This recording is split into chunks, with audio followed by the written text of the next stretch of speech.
I'm your host, Thokozile Masego, and today we'll be diving into fascinating world of the cognitive development, which is how we learn, how we think, and how we understand the world around us.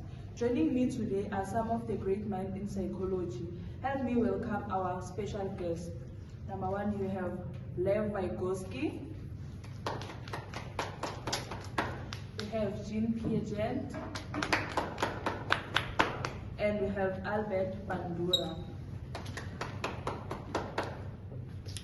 These theories have their own unique way of explaining cognitive development, from social interaction, stages of development, and learning through observation. We are unpacking all of that today.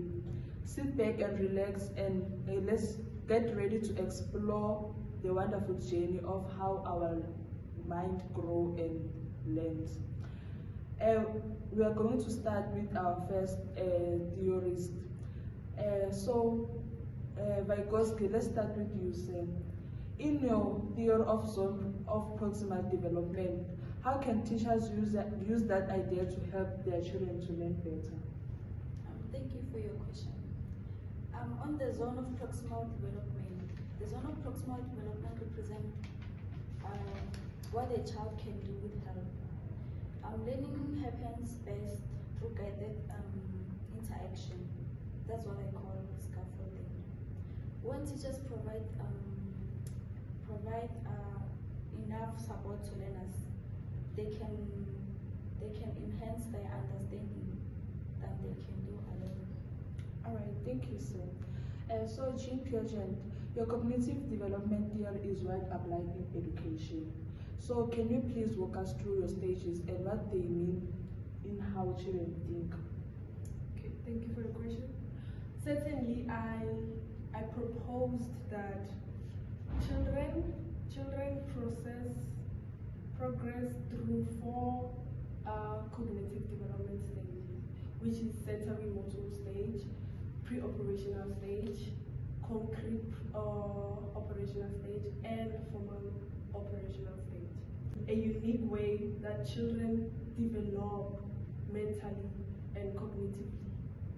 Thank you. Thank you, sir. Albert, you brought social dimension to learning through observation. How does your social learning theory explain how children pick up new behaviors? Okay, so as you all know, my theory focuses more on the fact that kids learn by observing. So this means that the people, elders around children should behave in a certain way in order for kids to behave good. So peers, educators, teachers, parents, everyone basically has to behave in a certain way. They should be a good example to the kids. They should behave good in order for the kids to be good. So whatever they do, the kids will imitate that.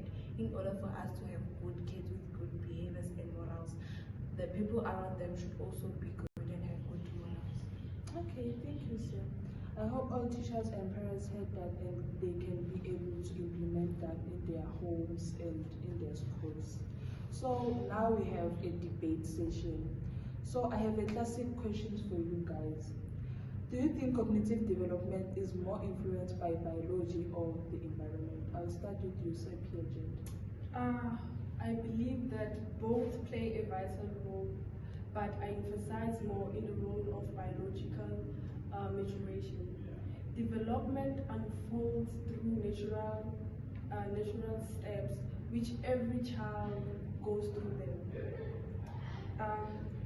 Interacting and experiencing with the environment is something that enriches and refrains the children, the growth of the children.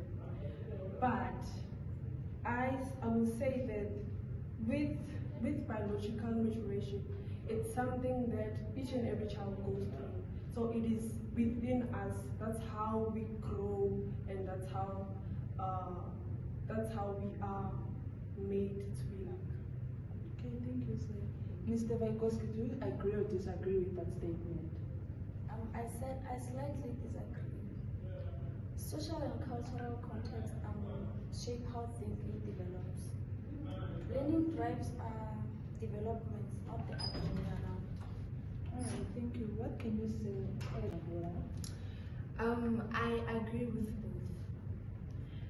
Biology provides capacity, and then the environment helps us to enhance that capacity. So the environment that we grow up in or we live around, it's very important for us so that we can develop cognitively. So most of the time, if you find that a child is from like a toxic environment, it also affects how they develop. If that thing is a good or bad, it always reflects on how they act. Okay, thank you for all the suggestions. I hope everyone heard that at home. So we are now going to take questions from the audience. The first question I received is from Cindy on WhatsApp. Let's all listen to it. Everyone, this is Cindy from Pretoria. So, Mr. Bandura, I have a question for you. With social media today, kids observe so many behaviors from social media. So I just wanted to know, how can we ensure that they imitate the right ones and not the bad ones? This is Cindy from Pretoria. Bye. I think parents should be involved in their children's lives. They should control what they get from social media, the people they follow, the apps which they are onto, the subscriptions, the things that they set, so they can do that parental control on Google or even on YouTube, where kids cannot access such things. And kids should just, not kids, sorry, parents should have like daily conversations so that they can get to know their kids. Their kids will share what they share, that I saw this and that on social media. That's when the parent can say, "But this thing is not good for the child," so that they can stop them from accessing that. And also the friends that they keep. Parents should be cautious about the kids that plays with their children. They should minimize those toxic groups or even playing outside with those bad kids. Okay, thank you. I have another question for Mr. Piagent. The question says, my daughter is 6 and asks endless questions, which is why questions. How can I support her thinking? I think that's very perfect for her own pre-operational stage. So I encourage her to encourage curiosity, let the child experience to play, and also let her play enough to explore more. Because children learn or build their mental structure through play, which I call schemas. Thank you, sir. We have the last question from Mr. Vygotsky. The question says, what if a child refuses help? How can a teacher still apply the zone of proximal development? Wonderful question. Even independent children need social interaction. Even teachers can use peer collaboration and pairing them together with classmates, so that learning feels so natural, not forced. So guidance can be subtle, and through conversation and encouragement, they can learn a lot. Alright, thank you. Okay, before we close, we're going to the final segment, which is final advice. Mr. Vygotsky, what can you give? We are going to the final segment, which is final advice. Before we close, which advice would you give each parent and teachers out there, Mr. Vygotsky? I would say they should encourage collaboration and guided discovery, because learning together builds understanding. That's all. Thank you. What can you add, Mr. Piagent?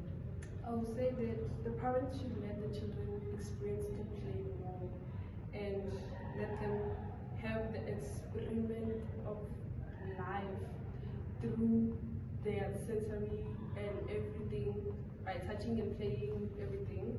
So I would say learning happens through play.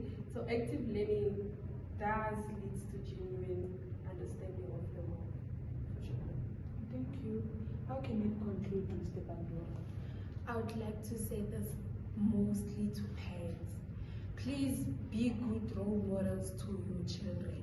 Stop doing toxic things or bad things that will affect your children.